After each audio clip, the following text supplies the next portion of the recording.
Questioner. I was lucky to have holy company all my life. Is it enough for self-realization? Maharaj answers, it depends what you make of it. Questioner. I was told that the liberating action of satsang is automatic, just like a river carries one to the estuary.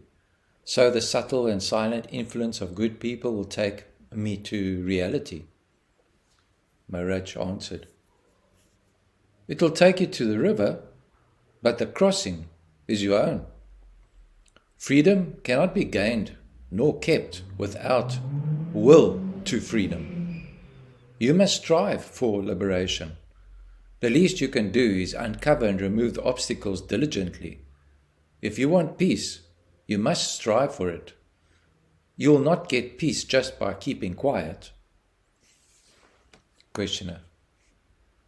A child just grows. He does not make plans for growth, nor has he a pattern, nor does he grow by fragments, a hand here, a leg there. He grows integrally and unconsciously. Maharaj. Because he is free of imagination. You can also grow like this, but you must not indulge in forecasts and plans born of memory and anticipation. It is one of the peculiarities of a Gnani that he is not concerned with the future. Your concern with future is due to fear of pain and desire for pleasure. To the Gnani, all is bliss. He is happy with whatever comes. Questioner. Surely there are many things that would make even a Gnani miserable? Maharaj. A Gnani may meet with difficulties, but they do not make him suffer. Bringing up a child from birth to maturity may seem a hard task, but to a mother the memories of hardships are a joy. There is nothing wrong with the world.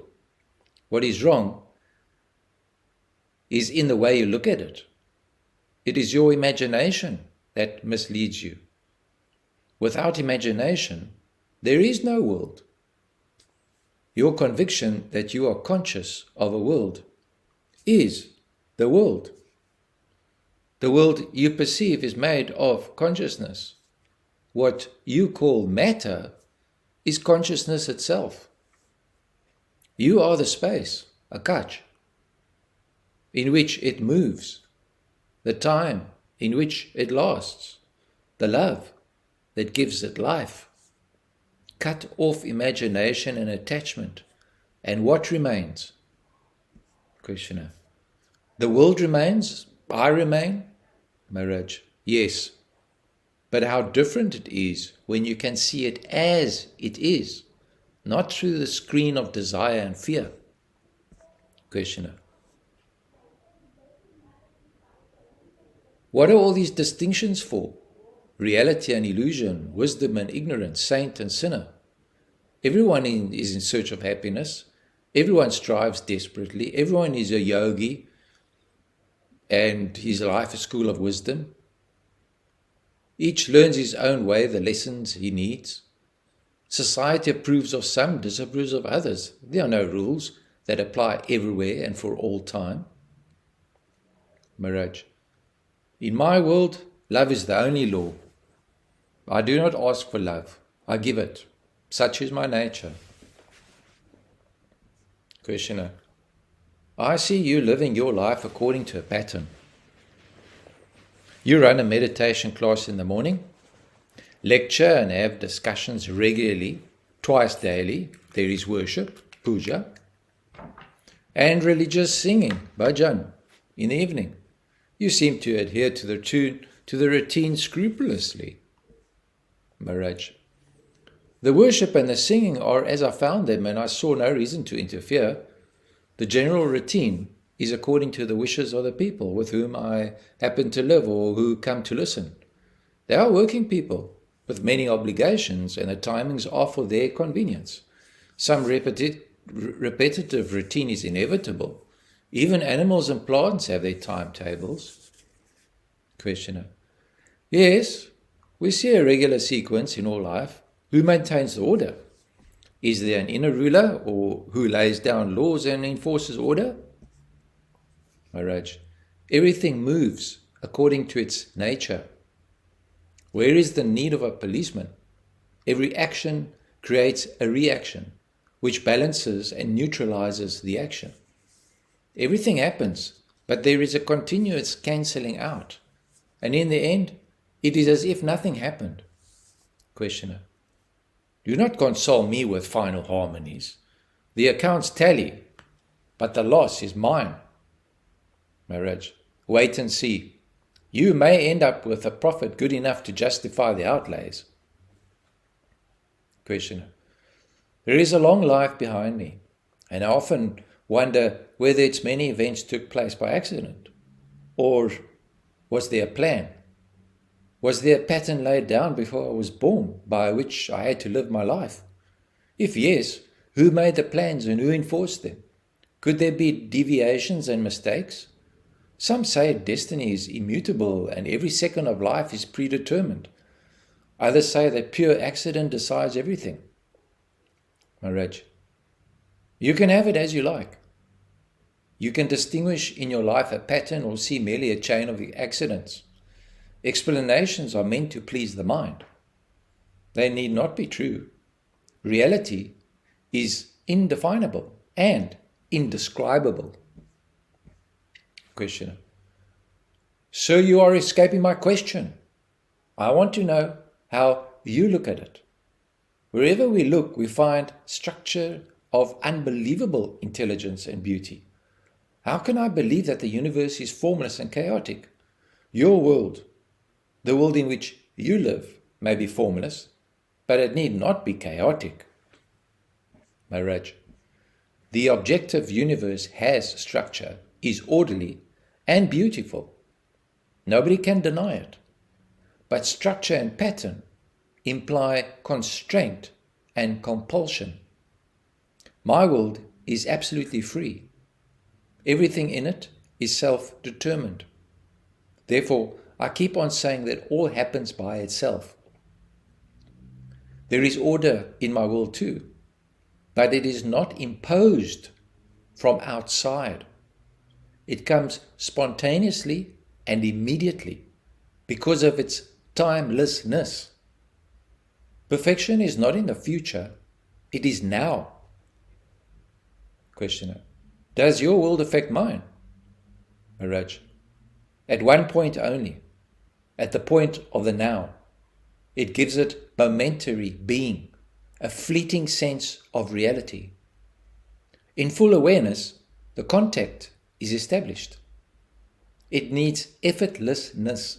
It needs effortless, unself-conscious attention. Questioner: is not attention an attitude of mind? Maharaj: yes, when the mind is eager for reality, it gives attention. There is nothing wrong with your world. It is your thinking yourself to be separate from it that creates disorder. Selfishness is the source of all evil. Questioner: I am coming back to my question. Before I was born, did my inner self decide the details of my life, or was it entirely accidental and at the mercy of heredity and circumstances?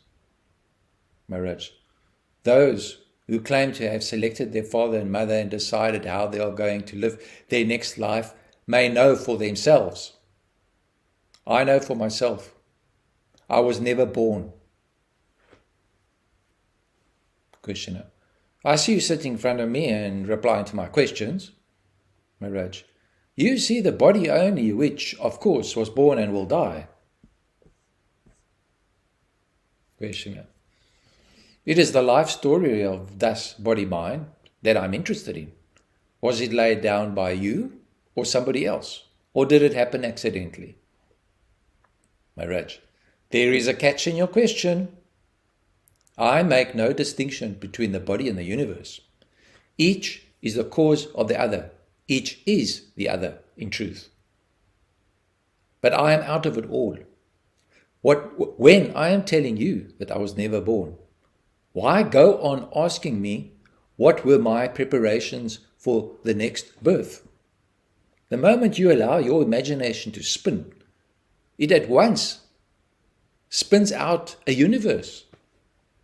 It is not at all as you imagine, and I am not bound by your imaginings.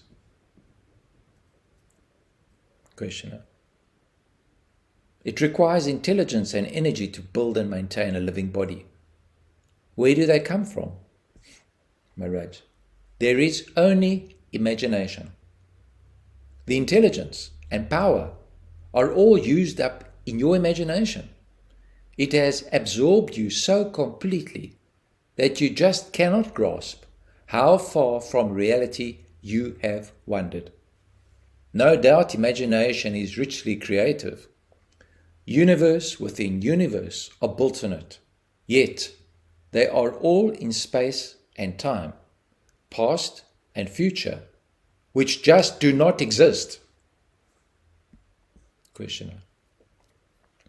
I've read recently a report about a little girl who was very cruelly handled in her early childhood.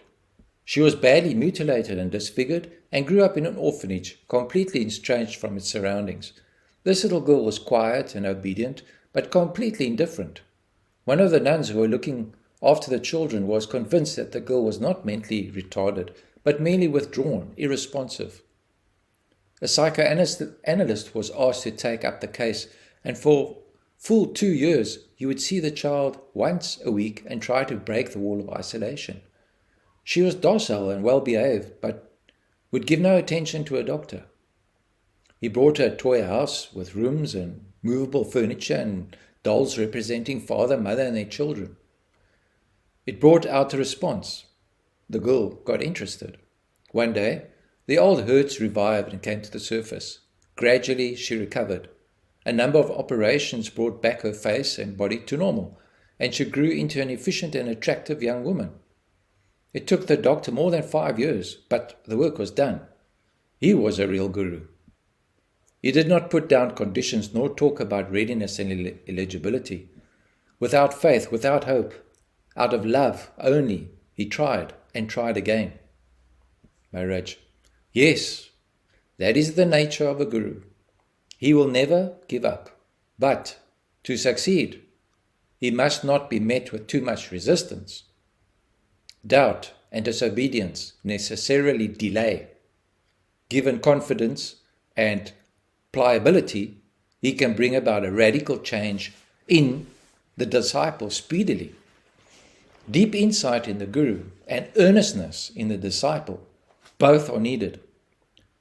Whatever was her condition, the girl in your story suffered for lack of earnestness in people. The most difficult are the intellectuals. They talk a lot, but are not serious. What you call realization is a natural thing. When you are ready, your guru will be waiting. Sadhana is effortless. When the relationship with your teacher is right, you grow. Above all, trust him. He cannot mislead you. Questioner. Even when you ask me to do something patently wrong, Maharaj, do it. A sannyasi has been asked by his guru to marry. He obeyed and suffered bitterly. But his 4 children were all saints and seers, the greatest in Maharashtra. Be happy with whatever comes from your guru, and you will grow to perfection without striving. Questioner. Sir, have you any wants or wishes? Can I do anything for you? Maharaj.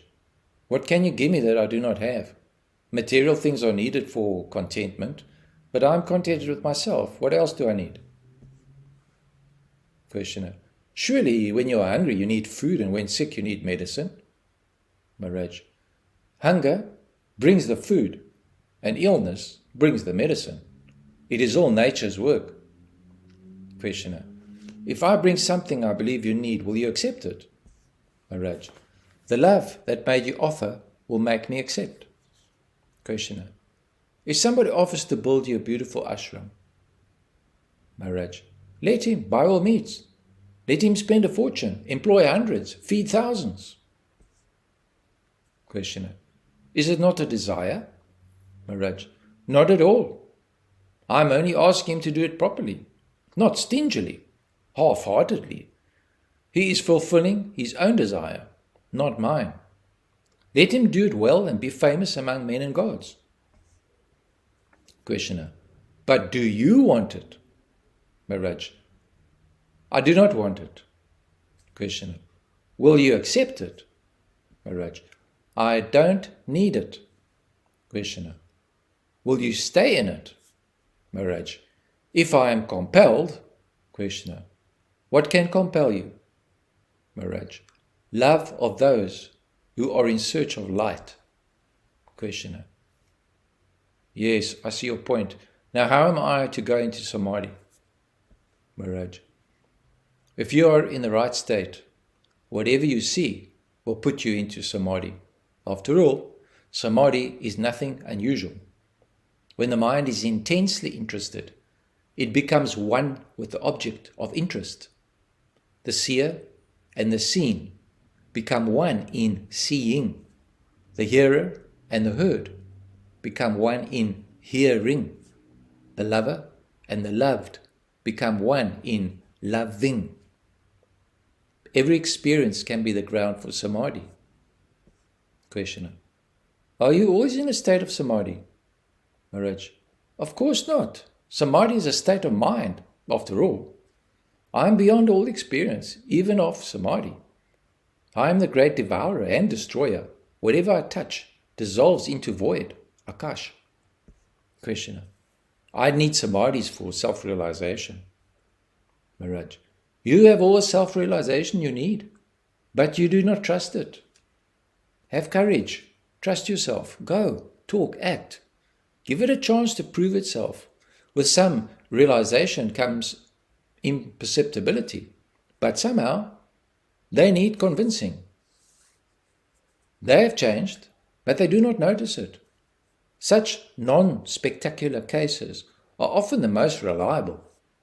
Questioner. Can one believe himself to be realized and be mistaken? Maharaj. Of course. The very idea, I am self-realized, is a mistake. There is no I am this, I am that in the natural state.